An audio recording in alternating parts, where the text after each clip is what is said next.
दोस्तों नमस्कार। आप सभी का लक्ष्य द गोयल अकेडमी में स्वागत है। दोस्तों जो है हम लोग आज से एलटी ग्रेड की जो वैकेंसी आने वाली है, आई होप आपका जो वैकेंसी है मे भी नवंबर तक में आ जाएगी। ठीक है, तो हम लोग उसी की जो है प्रिपरेशन के लिए जो है हम लोग आज से न्यू बैच स्टार्ट कर रहे हैं फॉर एलटी ग्रेड मैथमेटिक्स के लिए। ठीक है, तो सबसे पहले जो है किसी भी एग्ज़ाम की प्रिपरेशन से पहले हम लोग जो भी एग्ज़ाम देना है उसके सिलेबस के बारे में हम लोग को जान लेना चाहिए। ठीक है, तो फर्स्ट ऑफ ऑल हम लोग जो है सिलेबस के बारे में डिस्कस करेंगे और उसका क्या एग्ज़ाम पैटर्न होता है, किस तरीके से उसमें क्वेश्चंस आते हैं, उसके बारे में हम लोग जो है डिस्कशन करेंगे। तो देखा जाए तो जो एलटी ग्रेड का जो एग्ज़ाम हुआ था 2018 में, मेरे पास पेपर भी है।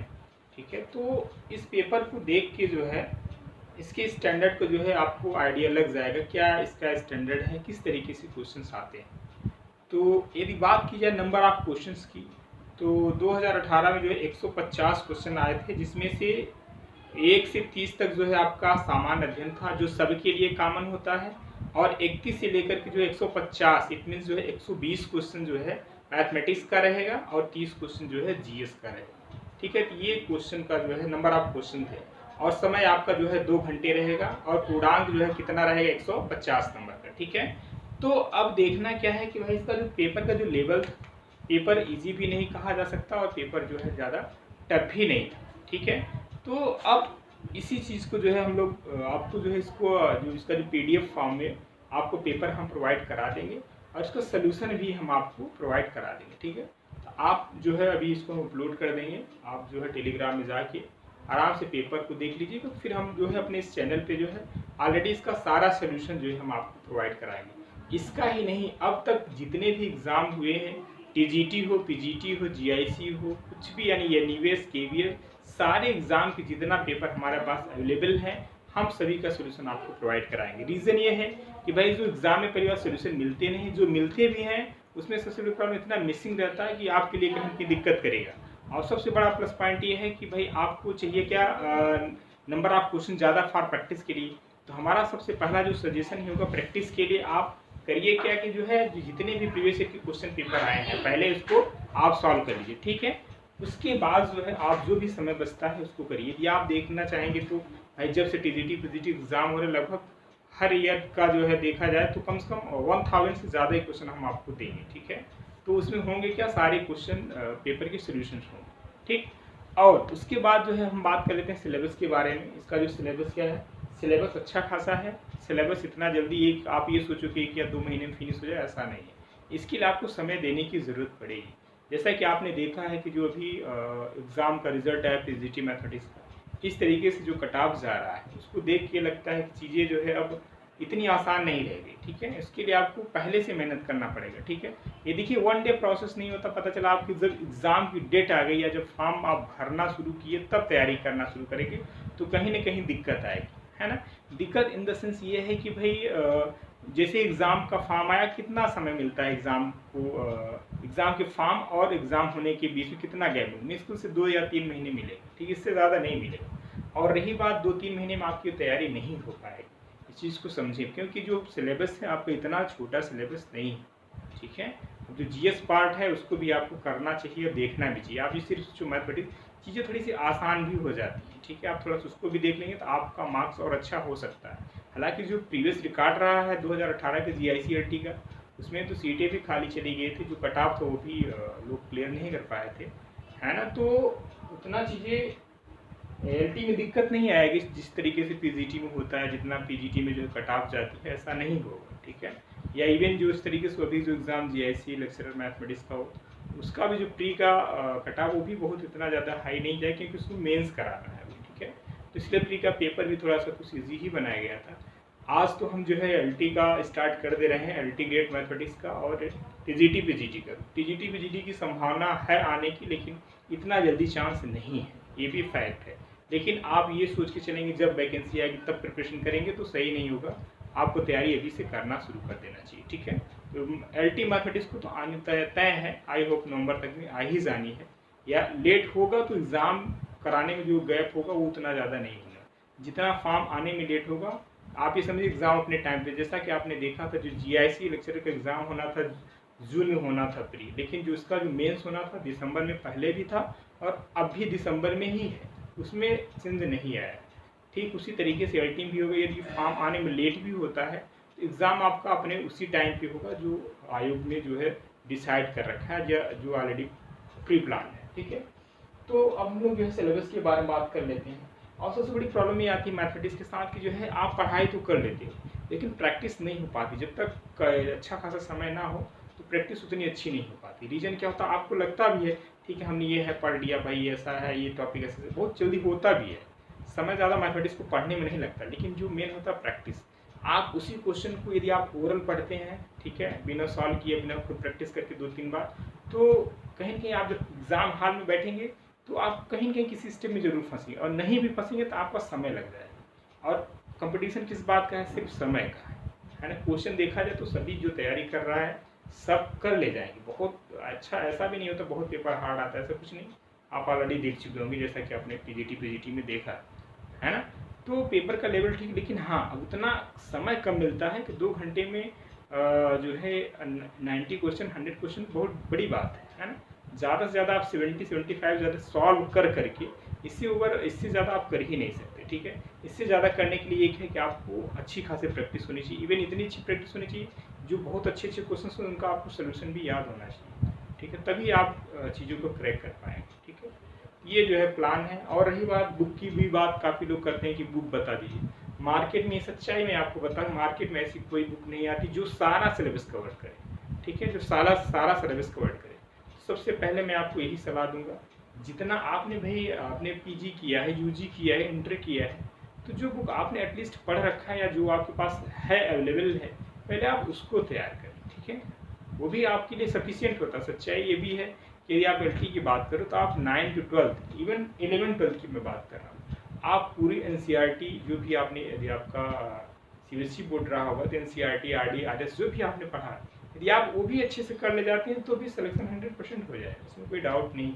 ठीक है, जो भाई सिलेक्शन के लिए कितना चाहिए आपको, अब मुश्किल से यदि आप जो है 70 एलटी के लिए जो है मान लो 150 क्वेश्चन यदि आप 80 क्वेश्चन कर ले जाते हैं तो सिलेक्शन 100% जो है आपका होना तय है। इससे ज़्यादा आपकी ज़रूरत नहीं है। लेकिन कोशिश यही होगी कि आपको सारा सिलेबस पढ़ना चाहिए। सारा सिलेबस पढ़ने में फ़ायदा क्या होता है, कभी कुछ टॉपिक ऐसे होते हैं जिसको पढ़ने से समय कम लगता है, जैसे खासकर ग्रुप थ्योरी वगैरह क्वेश्चन हुए, रियल एनालिसिस को क्वेश्चन हो गए। ठीक है, और जो स्टैटिक डायनामिक्स के क्वेश्चन आते हैं वो भी जस्ट फार्मूला बेस्ड आते हैं, बहुत लंबे क्वेश्चन नहीं होते। उन सबको पढ़ने से क्या फ़ायदा होता है कि जो है कम समय में क्वेश्चन कर ले जाते हैं। ठीक है, तो प्लस पॉइंट होता है। इसीलिए किसी सिलेबस को छोड़ना भी नहीं चाहिए, सारा पढ़ना चाहिए।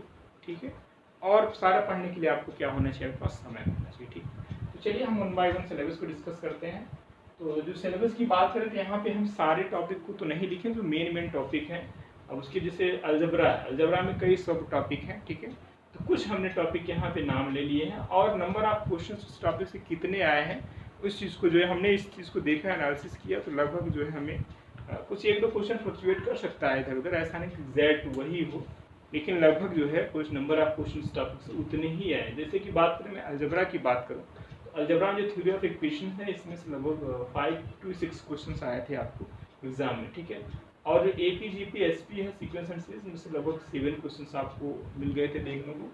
और जो बायनोमियल थ्योरम है और परम्यूटेशन कॉम्बिनेशन में से आपको 2 या 3 क्वेश्चन थे आए थे। ठीक है, और देखिए खासकर जो जीआईसी वाला पेपर का, तो उसमें रिलेशन फंक्शन जो टॉपिक है बड़ा इंपॉर्टेंट है। अक्सर क्वेश्चन ज़्यादा पूछे जाते हैं, कम से कम 7 से 8 क्वेश्चन हर एग्जाम में, चाहे आप उठा के पेपर, आप जीआईसी जो भी एग्ज़ाम हुआ था, आप आश्रम पद्धति का जो एग्ज़ाम जिन्होंने दिया होगा वो भी आप देखिए, रिलेशन फंक्शन से काफ़ी क्वेश्चन होते हैं हमेशा। जीआईसी लोक से आयोग से जो एग्ज़ाम होते हैं मैथमेटिक्स का, इस टॉपिक से क्वेश्चन, जबकि हकीकत ये है कि यदि टीजीटी पीजीटी की बात करें तो रिलेशन फंक्शन से 1 या 2 क्वेश्चन मैक्सिमम होते, इससे ज़्यादा नहीं होते। लेकिन यदि जीआईसी क्वेश्चन पूछता है तो रिलेशन फंक्शन से 7-8 से ज़्यादा क्वेश्चन होते हैं। ठीक है, तो बड़ा इंपॉर्टेंट है। ग्रुप थ्योरी की बात करें तो जस्ट इसमें से 5 to 6 क्वेश्चन आपके आए थे एग्जाम में। और फिर बात करें हम जो है मैट्रिक्स एंड डिटरमिनेंट्स से, तो आपके जो है 12 क्वेश्चन थे, लगभग 11-12 क्वेश्चन। रियल एनालिसिस से जो है क्वेश्चन आपके थे। रियल एनालिसिस में हम लोग क्या पढ़ते हैं, जो है एक सीक्वेंस सीरीज पढ़ते हैं। ठीक है, उसके बाद उसी में हम लोग अल्टरनेटिंग की सीरीज की भी बात करते हैं। यहाँ से लगभग आपको 4 क्वेश्चन देखने को मिल गए थे। जो वेक्टर एनालिसिस में है, वेक्टर में भी हम लोग वेक्टर पढ़ते हैं नॉर्मल और वेक्टर कैलकुलस पढ़ते हैं। इसमें से भी लगभग 5 क्वेश्चन वेक्टर से थे और वेक्टर कैलकुलस से भी थे। इसमें आपका डिफरेंशिएशन है, वेक्टर डिफरेंशिएशन वगैरह, उसमें से जो है 5 क्वेश्चन थे, ठीक है। यानी कुल मिला के वेक्टर एनालिसिस से जो है 12 क्वेश्चन आपको देखने को मिला था जो है 2018 में। हालांकि ये चीज़ें फिक्स नहीं होती है कि हर साल ऐसा ही पैटर्न है, ये चीज़ें बदलती हैं, लेकिन इससे ये पता चलता है कि उस टॉपिक का कितना आपके लिए कितना इम्पोर्टेंट है, ठीक है, ये आपको मालूम पड़ता है। अब यहाँ पे देखा जाए कॉम्प्लेक्स एनालिसिस है, तो यहाँ से लगभग जो है जो आप इंटरमीडिएट में पढ़ते हो कॉम्प्लेक्स नंबर, डिमार्स थ्योरम्स वगैरह, हालांकि डिमार्स थ्योरम इस समय तो नहीं है ना, यहाँ से लगभग 8 से 9 क्वेश्चन आए थे। और एक कॉम्प्लेक्स एनालिसिस जो आप बीएससी वगैरह पढ़ते हो, सीआर इक्वेशन वगैरह जिसको बोलते हैं कॉची-रीमान इक्वेशन, और एनालिटिक फंक्शन और आपका जो हार्मोनिक फंक्शन होता है, वहाँ से लगभग जो है 5 या 6 क्वेश्चन देखने को मिलता है, ठीक है। और हम बात करें कैलकुलस से, तो यही इसमें से भी अच्छा खासा क्वेश्चन एग्जाम में आपसे पूछे जाते हैं। लिमिट, कंटिन्यूटी, डिफरेंशिएबिलिटी है, वहाँ से लगभग 8 से 9 क्वेश्चन आए थे, ठीक है। फॉर सिंगल वेरिएबल, देखिए यहाँ पे एक चीज़ और है, यहाँ पे आज जो आप पढ़ते हो ना limit, continuity, differentiability, single variable के लिए भी पढ़ते हो और फंक्शन ऑफ 2 वेरिएबल के लिए भी पढ़ते हो, और क्वेश्चन आते हैं एग्जाम में, पूछा गया है, ठीक है। ये खास डिफरेंस है, ठीक है। और टीजीटी वगैरह में जबकि ये चीज़ें नहीं होती, वहाँ पे लिमिट कंटिन्यूटी होती है सिंगल वेरिएबल की, डबल वेरिएबल की बात वहाँ हम लोग नहीं करते, ठीक है। और पार्शियल डिफरेंशिएशन जो होता है, वहाँ से भी क्वेश्चन आए थे कुछ। जो डिफरेंशियल इक्वेशन है जिसमें आपका लीनियर आप पढ़ते हो, होमोजीनियस पढ़ते हो, ठीक है, एग्जैक्ट पढ़ते हो, वहाँ से लगभग 5 क्वेश्चन आपको देखने को मिला था। इंटीग्रेशन एंड इसका जो एप्लीकेशन है, ठीक है, जहाँ पे हम लोग एरिया की बात करते हैं, ठीक है, वहाँ पे लगभग 5 से 6 क्वेश्चन आए थे, ठीक है। अच्छा, जो डिफरेंशियल इक्वेशन में जो है हमें पढ़ना सिर्फ सोल्यूशन और differential equation first order and first degree, ठीक है, इससे ज़्यादा की हमें नहीं जरूरत है, बस इतना ही पढ़ना है, ठीक है। और फिर ज्योमेट्री में हम लोग क्या है, 2 पोर्शन डिवाइड करते हैं, एक 2D और एक आपका 3D है। 2D में जैसा कि आप पढ़ते हो जो pair of straight line, circle, ellipse, hyperbola और एसिम्पोड्स वगैरह, ठीक है। अच्छा, फिर 3D की बात करें तो 3D आपका जो है पूरा direction, cosine, that's ratio of line, और वहाँ हम लोग प्लेन की बात करते हैं। ये सब चीज़ें आपको पढ़ना है, प्लेन पढ़ना है, स्फीयर, कोन, सिलेंडर पढ़ना है, ठीक है। ये सारे टॉपिक जो है किसमें कवर करें हम लोग, 3D में। उसके बाद हम बात कर लेते हैं जो स्टैटिक्स है, प्रोबेबिलिटी की। स्टैटिक्स में आपका जो है जो क्लास 10th लेवल के है, अब यूँ कहिए कि 12th में भी जो आपने कुछ पढ़ा है वहाँ से आपको मिल जाएगा मीन, मीडियन एंड मॉड। आप इस वहाँ पे मीन, मीडियन किसके लिए, ग्रुप्ड एंड अनग्रुप्ड डेटा दोनों के लिए हमें पढ़ना है, ठीक है। और जो प्रोबेबिलिटी में है, इसमें बहुत ज़्यादा क्वेश्चन पूछे हमेशा जाते हैं, 2 से 3 क्वेश्चन मिलते हैं, और जो है क्वेश्चन किस पे बेस्ड है, theorems on addition and multiplication of probability, ठीक है। ये आपका जो है कंप्लीट सिलेबस हुआ, यही सिलेबस आपका GIC-LT का सिलेबस है, ठीक है। तो काफ़ी कुछ मिलता जुलता है, GIC-LT हो चाहे TGT हो, बहुत ज़्यादा डिफरेंस नहीं होता, बहुत माइन्यूट एकाध टॉपिक कहीं से आगे पीछे होता है, ठीक है। तो हमारा जो ये बैच स्टार्ट होने जा रहा आज से, ये जो बिल्कुल ओरिएंटेड है किसके, GIC-LT के, ठीक है। लेकिन साथ में जो TGT PGT भी करना चाहेंगे उनके लिए भी हेल्पफुल है, ठीक है, वो भी एडमिशन ले सकती है। या आपको एडमिशन लेना हो तो ये जो बोर्ड पे नंबर दिख रहा है, नहीं दिख रहा है, मैं बोल दे रहा हूँ 9794, यहाँ पे लिख दे रहा हूँ 9794403669, ठीक है। ये मेरा नंबर है, ठीक है, कोचिंग का नंबर है। इस पर आप कॉल या व्हाट्सअप करके और भी कुछ आपके माइंड में जो है कुछ कोई इन्फॉर्मेशन चाहिए तो आप पूछ सकते हैं, ठीक है। हाँ, हम आपसे यही कहेंगे कि जो है ये सब जो वैकेंसी आती हैं ऐसा नहीं कि हर साल आती है, मुश्किल से 3, 4, 5 साल में, जैसे 2018 में आई थी, अभी तक अभी आई नहीं है, ठीक है। तो आप बिना समय गंवाए जो है बिल्कुल आप प्रिपरेशन को शुरू कर देना चाहिए। अब इसमें वेट नहीं करना, जब वैकेंसी आएगी तब एग्ज़ाम देंगे। आप इस चीज़ को जिन्होंने जैसा कि आपने देखा जब TGT PGT का फॉर्म भरा उसके बाद जिन्होंने तैयारी की उनके लिए कुछ समय ज़्यादा बचा नहीं था, लेकिन जिन्होंने पहले से तैयारी कर दिया तो उन्होंने काफ़ी कुछ अच्छा किया भी है, ठीक है। तो आप अपने समय को बिना गंवाए हुए आप अपनी तैयारी को शुरू कर दीजिए, ठीक है। और रही बात जो हमारे साथ जुड़ना चाहेंगे उनके लिए सिलेबस बुक हम उनको रिकमेंड नहीं करेंगे। बुक हम इतना ज़्यादा करा दिया जाएगा यहाँ से कि आपको प्रैक्टिस करना होगा तो हम खुद ही आपको जो है प्रोवाइड कराएंगे, ठीक है, नंबर ऑफ क्वेश्चन। देखिए, सबसे बड़ी बात एग्जाम को क्रैक करने का एक तरीका ये भी है आपको क्या पढ़ना और क्या छोड़ना है, ठीक है। ये चीज़ें भी आपको थोड़ा देखना होता है, आप पता चला ऐसी चीज़ में एनर्जी वेस्ट करें जहाँ पे कोई उसका कोई लेना देना नहीं, ठीक है। ये सब चीज़ें भी आपको ध्यान रखना है। तो हम अपनी बात को यहीं पे रुकते हैं और हम कल से जो है कोई टॉपिक स्टार्ट करेंगे, ठीक है। आज के इतना ही, थैंक यू।